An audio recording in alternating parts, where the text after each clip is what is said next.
তাহলে ইসলাম পালন করব কয় তরিকায়? তরিকাটার নাম কি? মুহাম্মাদিয়া তরিকা। মনে থাকবে তো? দলিল দিতে হবে না? তরিকা যে একটা, এটার দলিল তো দিতে হবে।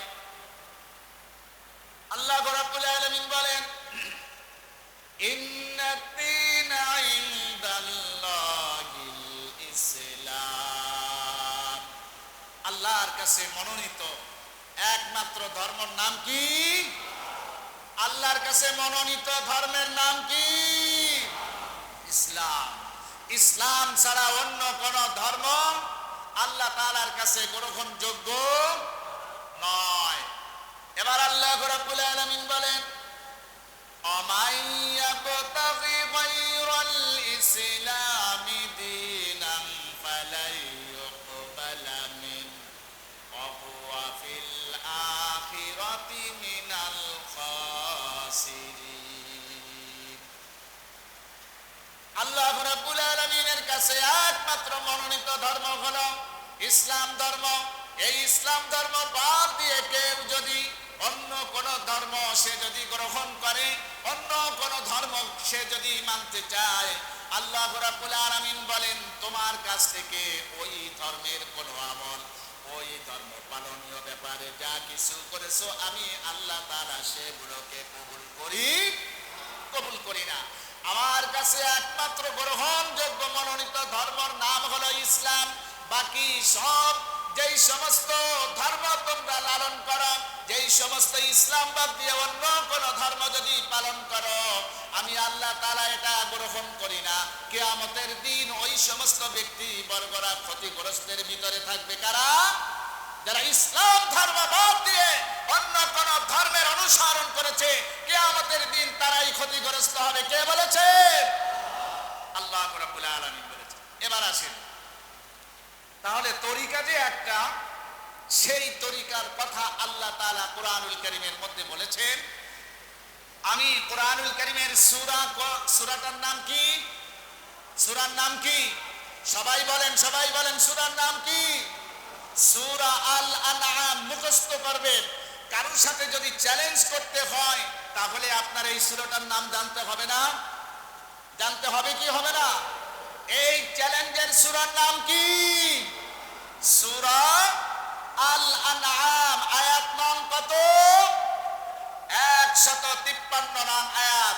এবার আল্লাহ রাব্বুল আলামিন 153 নং আয়াতে কারিমার মধ্যে এবার চ্যালেঞ্জ দিয়েছেন, যেই সমস্ত ব্যক্তিবর্গরা কাদরিয়া, চিশতিয়া, মুজাদ্দিদিয়া আরো অন্যান্য তরিকার উপরে যারা ইসলাম পালন করে, তাকে তাদের চোখের ভিতরে আঙ্গুল ঢুকায়া দিয়া আল্লাহ রাব্বুল আলামিন চ্যালেঞ্জ ছুড়ে দিয়ে বলতেছেন, এ দুনিয়ার মানুষ, তোমরা শুনে রাখো, ইসলাম তো তোমরা পালন করবে একমাত্র সহজ সরল পন্থা যেটা আছে, ওয়া আন্না হাদা সিরাতি মুস্তাকিমা। একমাত্র সহজ সরল রাস্তার নাম কি?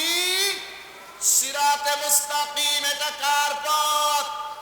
এটা কার পথ? এটা কিন্তু কোনো মানব রচিত কোনো তরিকা না, কোনো পথ না। এই তরিকার মালিক কে?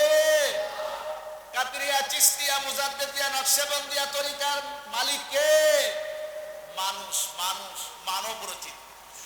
আর ওয়া আন্না হাদা সিরাতি মুস্তাকিমান, আমার এই সহজ সরল পথের নাম হলো সিরাতে মুস্তাকিম।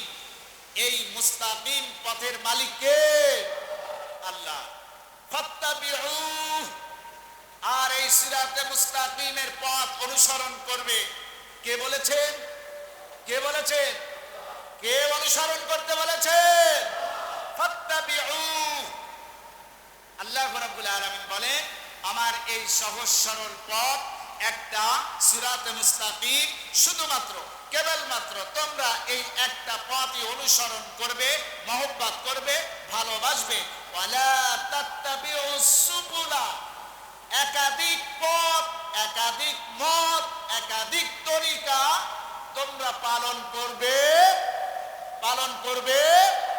ওয়ালা তাত্তাবিউস সুবুলা, সাবিলের বহুবচন সুবুল। এখানে কোনো আলেম ওলামা আছে? সাবিলের বহুবচন কি? সুবুল। সাবিল এক বছর, সাবিল একটা রাস্তা, একটা তরিকা। সাবিল একটা রাস্তা, একটা তরিকা। আর সুবুলুন বহু রাস্তা, বহু তরিকা, বহু পথ, বহু মত। আল্লাহ তাআলা বললেন ওয়ালা তাত্তাবিউস সুবুলা, একাধিক পথ, একাধিক মত, একাধিক রাস্তা তোমরা অনুসরণ করবে না। যদি করো তাহলে কি হবে?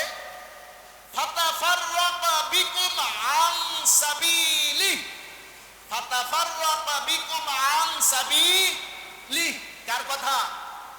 কত নম্বর আয়াত? কত নম্বর আয়াত? 153 নম্বর আয়াত। কোন সূরা? সূরা আল আনআম। ওয়ালা তাত্তাবিউস সুবুলা ফাতাফাররাকা বিকুম আন সাবিলি।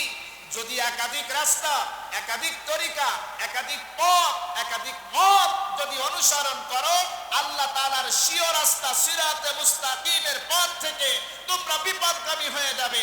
একাধিক রাস্তা যদি তোমরা ধরো, ফাতাফাররাকা বিকুম আন সাবিলি, আল্লাহ তাআলার স্বীয় পথের থেকে তোমরা বিচ্যুত হয়ে যাবে। এ কথা কার? তাহলে কেউ যদি কয় আপনি কাদরিয়া তরিকা অনুসরণ করেন মুক্তি পাবেন, আল্লাহ বলল কি একাধিক রাস্তা যদি ধরো তাহলে কি হয়ে যাবে? আল্লাহ তাআলার স্বীয় রাস্তা সিরাতে মুস্তাকিমের পথের থেকে তোমরা বিচ্যুত হয়ে যাবে, লাইনচ্যুত হয়ে যাবে। কেউ যদি একাধিক রাস্তা অনুসরণ করে, আল্লাহ পাকের স্বীয় রাস্তার নাম কি? সিরাতে মুস্তাকিম। আরো কোথায় আছে কি? এই আয়াতটা আরো আছে, সূরা ইয়াসিনের মধ্যে আছে। ওয়া আনিবুদুনি হাদা সিরাতুম মুস্তাকিম। দুনিয়ার মানুষ ইবাদত করবে কার তরিকায়? কয় তরিকায়? ওয়া আনিবুদুনি, তোমরা সবাই ইবাদত করবে এক তরিকায়। ওই তরিকাটার নাম কি? সিরাতুম মুস্তাকিম, সহজ সরল পথের তরিকা। এই রাস্তায় তোমরা ইবাদত করবে। আল্লাহ তাআলা এত সুন্দর ভাবে আপনাদেরকে আমাদেরকে কুরআনুল কারীমের মধ্যে উদাহরণ দিয়ে, দলিল দিয়ে, প্রমাণ দিয়ে কথা বলেন। তারপরেও আল্লাহর কথাকে বিশ্বাস না করে পীর বাবা কি বললো, বুজুর্গ বাবা কি বললো, আকাবির বাবা কি বললো, ইমাম সাহেব বাবা কি বললো, ওই মুফতি সাহেব বাবা কি বললো, আমরা তার পিছনে দৌড়াবো। ওর পিছনে সেই আকাবির, পীর, ইমাম, মুফতির পিছনে দৌড়াবো যদি তার কথার কোরআন এবং সুন্নাহর কি থাকে? কি থাকে? দলিল থাকে যদি, তাহলে তার কথা ততক্ষণ পর্যন্ত মানব যতক্ষণ পর্যন্ত তার কথা কোরআন হাদিসের সমন্বয় থাকবে। এরপরে আসেন আরো কি কোথায় আছে? ইহদিনাস সিরাতাল মুস্তাকিম। সুবহানাল্লাহ বলবেন না? সূরা ফাতিহার মধ্যে প্রতিনিয়ত আমরা তেলাওয়াত করতেছি ইহদিনাস সিরাতাল মুস্তাকিম। আল্লাহু আকবার। দেখছেন মুস্তাকিমের পথ, মুস্তাকিমের পথ কোনটা? সিরাতে মুস্তাকিমের পথ একটা। এই পথের মালিক কে? আল্লাহ রাব্বুল আলামিন। আর যদি এই তরিকার মালিক যদি কোনো ব্যক্তি হয়, তাহলে সেই ব্যক্তিকে অনুসরণ করা যাবে না। সে বড় পীর হোক, আর বড় বুজুর্গ হোক, আর বড় মুফতি হোক, আর বড় ইমাম সাহেব হোক, আর বড় হুজুর হোক, তাদের কথা মানা যাবে। তাহলে আমরা ইসলাম পালনের ক্ষেত্রে তরিকা পাইলাম কয়টা? একটা। এবার আল্লাহ রাব্বুল আলামিন এই আয়াত শেষ নয়, যালিকুম ওয়াসাকুম বিহি লাআল্লাকুম তাত্তাকুন, নির্দেশ করতেছেন আল্লাহ তাআলা। আল্লাহ তাআলার নির্দেশকে কেউ যদি অমান্য করে, লঙ্ঘন করে, সে তো মুসলমানই থাকবে। বাবার কথা যদি কোনো সন্তান বারবার লঙ্ঘন করে, বাবার কথা কোনো সন্তান যদি বারবার প্রত্যাখ্যান করে, বাবাও কিন্তু রক্তে মাংসে মানুষ। একদিন তিতিক্ষাতার ভিতরে চলে আসার কারণে বাবা বলবে আজকের থেকে তোকে যেন আমি আমার ঘরের মধ্যে না দেখি, যা তুই বের হয়ে যা। কথা ঠিক নয় কি?